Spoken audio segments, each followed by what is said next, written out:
There's actually a whole civilization of mole people living beneath Las Vegas.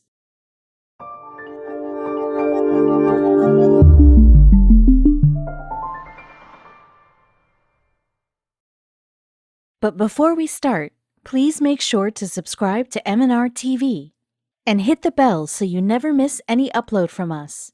Also, leave a like right now. The term mole people conjures up a lot of urban legend-style ideas, but it shouldn't. Underneath the brightly lit Las Vegas Strip, there's a not-so-secret society that existed for decades, and according to journalist Matthew O'Brien, who researched the area for 12 years, the tunnels can be quiet and almost boring for 90% of the time, then the other 10% is chaos. It all started back in the 1990s when a series of flood tunnels were built beneath the city of Las Vegas. No one knows for sure when people first began to move in though. Like New York City's subway system, they provided an accessible shelter from the elements. Tunnel entrances look like any regular overpass. Take a few steps inside, however, and you'll find a massive network of tunnels that, according to the Clark County Regional Flood Control District, stretches 300 miles underground.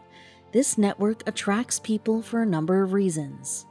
For many, the reality of living in the tunnels is that there isn't another option. Homelessness affects many for all sorts of reasons, from lack of access to mental health resources, poverty, job loss, addiction, and beyond. But in the tunnels, there's shelter, and a lot more. There are also those who choose to live houseless lives, travelers who stop and stay in the tunnel briefly. To go inside, you need to be prepared for a society that functions differently. As some residents say, sometimes you can't even tell whether it's day or night. Sometimes when our clock says 6 o'clock, you don't know whether it's morning or in the evening, said Shay, a 53-year-old woman who calls the tunnels home. If some light comes in at the end of the tunnel, we know it's daytime. It's no wonder some view their lives underground as exile.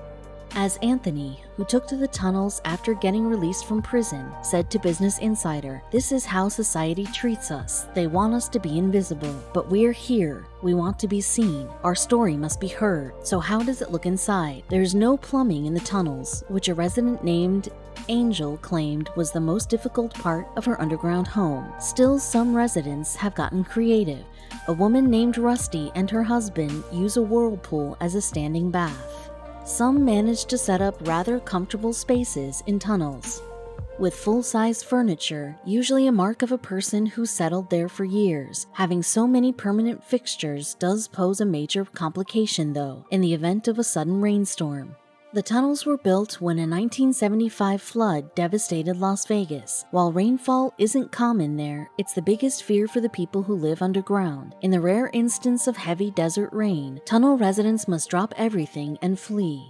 That fear is justified. There are several documented deaths as a result of tunnel floods. As recently as 2017, multiple residents drowned when water poured inside and swept them away in the current. Exposure-related deaths are still something local Las Vegas officials are still trying to find solutions for, but there are other more preventable risks. Overdoses are another difficult reality of tunnel life, which can pose a real logistical problem. Emergency service personnel aren't always able to locate people inside. Another hard truth is sometimes tunnel residents delay calling the authorities out of fear of their own arrest. Given their isolated nature, the tunnels are a hotbed for illegal activity. As Angel explained, there are no cameras here, and I've even heard of murders. While some residents live in fear of danger, others prefer the tunnels stay out of sight, out of mind. Though all residents know inviting in the authorities comes with a risk. Due to concerns about crime, police presence has increased. The emphasis on safety is important, but residents feel law enforcement dramatically disrupts life in the tunnels. In some cases, the homeless are forced to leave their possessions behind and immediately vacate the premises. It's estimated that some 2,000 people currently live in the underground flood tunnel system. As a man named Craig told The Sun, "I wouldn't want to be homeless anywhere else. We're out of sight, out of mind here in Vegas." Given its size, the system has attracted much attention from television shows to news crews, as well as hundreds of graffiti artists who leave mesmerizing murals. However, it's not recommended to visit as any sort of attraction. The tunnels are considered one of the most dangerous spots in Las Vegas.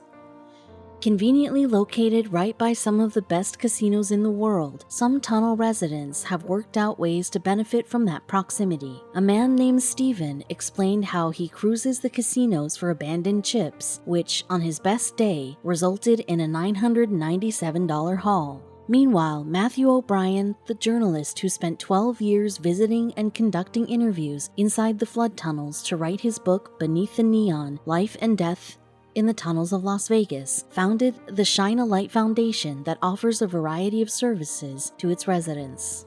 While the city continues to work on housing and other solutions to help the homeless, the tunnels will continue to remain a shelter for those who have lived there for decades. There's no shortage of space, and won't be in the foreseeable future. Just like pretty much every single infrastructure project in history, the tunnel construction is still ongoing. Yep, the Las Vegas Flood Control District is still working to expand its massively wide tunnel system, built to carry millions of gallons of rushing rainwater to Lake Mead. The mole people in Las Vegas draw frequent comparisons to the residents of the Rat Tribe, sleeping far below street level and surviving off artificial lights. These underground dwellers live out their lives in a situation that would be nightmarish to most people. But the even stranger part is why.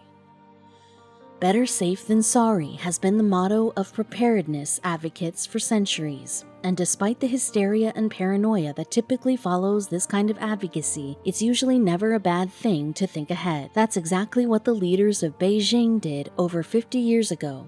During the days of the Cold War, communist leaders invested in one strange project that's come to aid their people in the present. During the height of the Cold War, China and Soviet Union were at odds over differing political ideologies. With a willingness on both sides to escalate their conflict to war, the threat of nuclear catastrophe loomed larger than ever. Tensions reached such a high that Chairman Mao Zedong ordered the people of China to begin work on a massive underground tunnel system.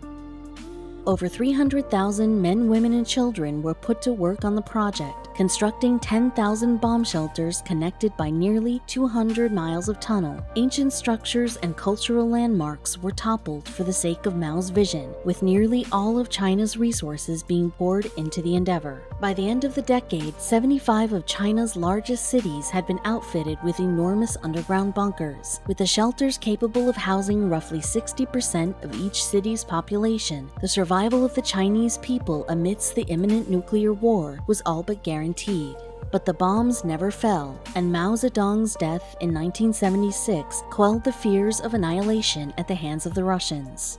With new leader Deng Xiaoping ushering in a golden age of socialism in China, it appeared that Mao's massive undertaking had all been for naught. Being the economic mind that he was, however, Deng refused to let such a significant and costly project simply crumble into obscurity beneath the streets of China. Through the Office of Civil Defense, the country began an initiative to commercialize the abandoned bunkers. Over the next 2 decades, laborers transformed Mao's defunct tunnel system into a network of underground cities, the largest of which formed beneath the sprawling Chinese capital of Beijing. Complete with supermarkets, schools, clinics, and even karate dojos, this project represented another leap forward for China's expanding economy. But even after these spaces were repurposed, the Chinese government continued to push forward with their subterranean efforts by mandating that all new buildings have underground defense shelters that could double as a source of income. And so, in addition to stores and clinics, these bunkers became homes.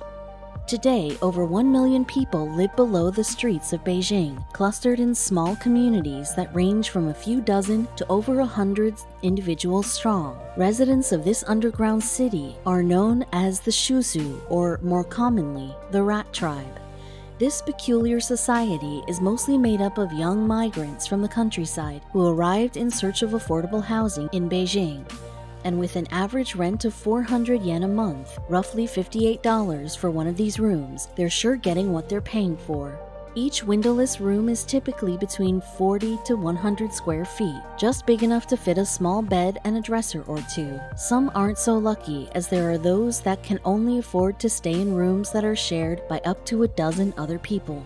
As far as amenities go, a single communal bathroom serves as a dumping point for personal bedpans, and at 50 cents a pop, one can help themselves to a lukewarm 5-minute shower. But despite the poor living conditions, some residents see their situation as motivation. Many of my colleagues live above ground, but I think it's too comfortable, said Wei Kun, an insurance salesman who shares his 300-square-foot apartment with 9 other men. This place forces me to work harder.